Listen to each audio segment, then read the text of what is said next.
It started with silence. Europe, still wounded from the First World War, was clinging to a fragile peace. The scars of the Great War ran deep, a constant reminder of the cost of conflict. But beneath the surface, anger brewed, economies collapsed, and nationalism grew like a fire left unchecked.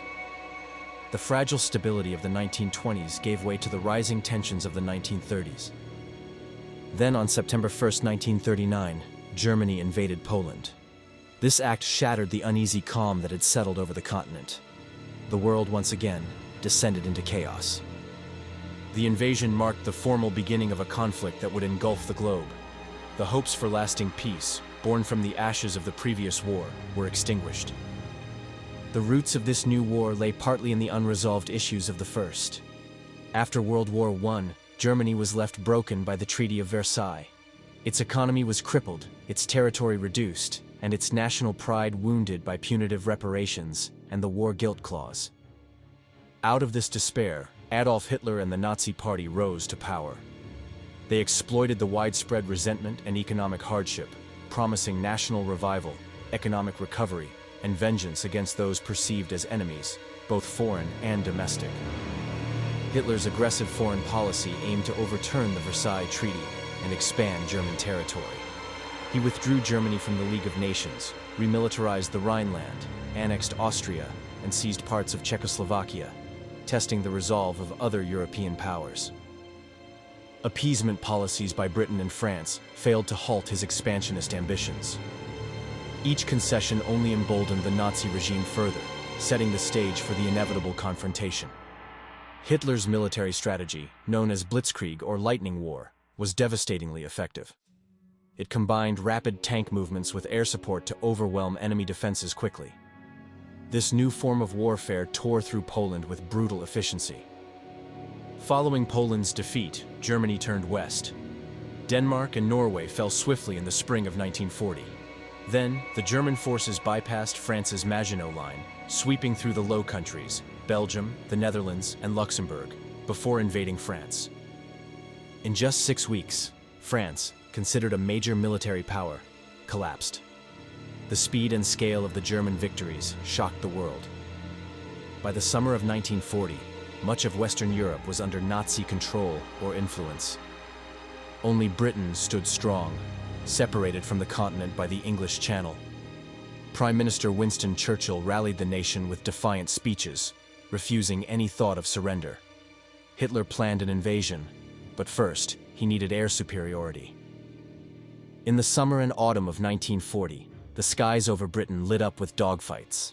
The Royal Air Force, though outnumbered, defended against Hitler's relentless blitz, the aerial bombing campaign targeting cities and industrial centers.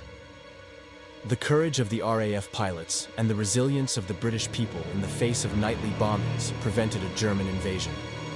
The Battle of Britain was Hitler's first major defeat, proving that his forces were not invincible. Despite failing to conquer Britain, Hitler turned his attention eastward. In June 1941, he launched a massive invasion of the Soviet Union, breaking the non-aggression pact they had signed just 2 years earlier. This opened up a vast and brutal new front in the war. The invasion initially made rapid progress, but the sheer size of the Soviet Union, the harsh Russian winter, and determined Soviet resistance began to slow the German advance. Millions of soldiers were committed to this titanic struggle. Meanwhile, in the Pacific, tensions between the United States and Japan escalated. Japan pursued an aggressive expansionist policy in Asia, which the US opposed. Diplomatic efforts failed to resolve the growing crisis. On December 7, 1941, Japan launched a surprise attack on the US naval base at Pearl Harbor, Hawaii. This devastating strike crippled the Pacific Fleet and killed over 2,400 Americans. The next day, the United States declared war on Japan. Germany, allied with Japan, declared war on the United States shortly after. The conflict that began in Europe had now truly become a global war, involving the world's major powers on multiple continents and oceans. Behind the front lines, as the war raged, Nazi Germany began its most horrifying crime: the systematic state-sponsored persecution and murder of 6 million Jews. This genocide is known as the Holocaust. Jews were rounded up from across German-occupied Europe, confined in ghettos, and then transported to concentration and extermination camps. There, they faced starvation, forced labor, brutal medical experiments, and mass murder in gas chambers. Millions of others deemed undesirable by the Nazi regime, including Roma, Slavs, political dissidents, homosexuals, and people with disabilities, were also persecuted and murdered. The Holocaust was an industrial-scale atrocity that demonstrated the depths of human cruelty. Humanity lost its soul in the camps of Auschwitz, Treblinka, and others. By 1943, the tide of the war began to turn against the Axis powers. The Allies struck back on multiple fronts. In North Africa, British and American forces defeated the German and Italian armies. In the Pacific, the U.S. Navy inflicted crucial defeats on the Japanese at battles like Midway, halting their expansion and beginning the long, costly island-hopping campaign.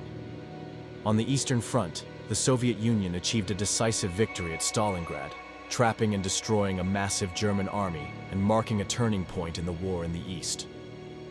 The Allies began planning the liberation of Western Europe.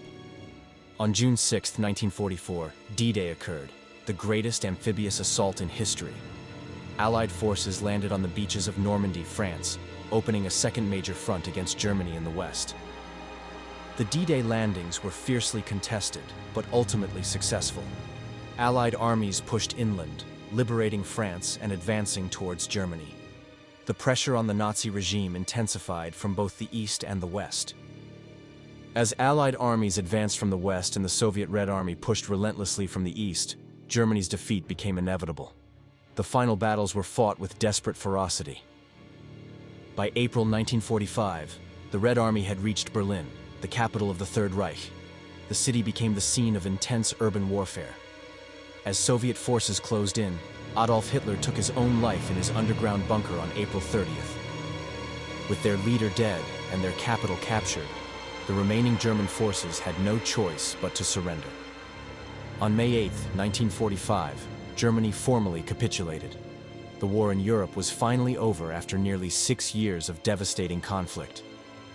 While Europe celebrated VE Day, the war continued in the Pacific. Japan refused to surrender despite facing overwhelming Allied power and relentless bombing campaigns. The prospect of a costly invasion of the Japanese home islands loomed. Seeking to end the war quickly and avoid further Allied casualties, the United States made the momentous decision to use a new, terrible weapon. On August 6, 1945, the U.S. dropped an atomic bomb on the city of Hiroshima. 3 days later, a second atomic bomb was dropped on Nagasaki. These two bombs caused unprecedented destruction and loss of life. Over 200,000 civilians died instantly, or from the effects of radiation in the following weeks and months. Faced with this catastrophic power and the Soviet Union's declaration of war, Japan finally surrendered on August 15, 1945. The Second World War had ended. World War II was the deadliest conflict in human history, claiming the lives of an estimated 70 to 85 million people, the majority of whom were civilians. It redrew borders across the globe, destroyed countless cities, and ended old empires, such as the British and French. But it also reshaped the global balance of power. The United States and the Soviet Union, wartime allies, emerged as the world's two dominant superpowers. Their ideological differences quickly led to a new era of global tension known as the Cold War. The war also spurred the creation of international institutions aimed at preventing future conflicts, most notably the United Nations. The horrors of the Holocaust led to the Universal Declaration of Human Rights, an increased focus on international justice. World War II wasn't just a war, it was a global cataclysm that fundamentally altered the course of the 20th century. It was a story of unchecked ambition and unimaginable cruelty, but also of extraordinary courage, resilience, and sacrifice. Its lessons are still with us today. It stands as a stark warning about the dangers of aggressive nationalism, racial hatred, and the failure of the international community to confront tyranny. Understanding this conflict is essential to understanding the modern world.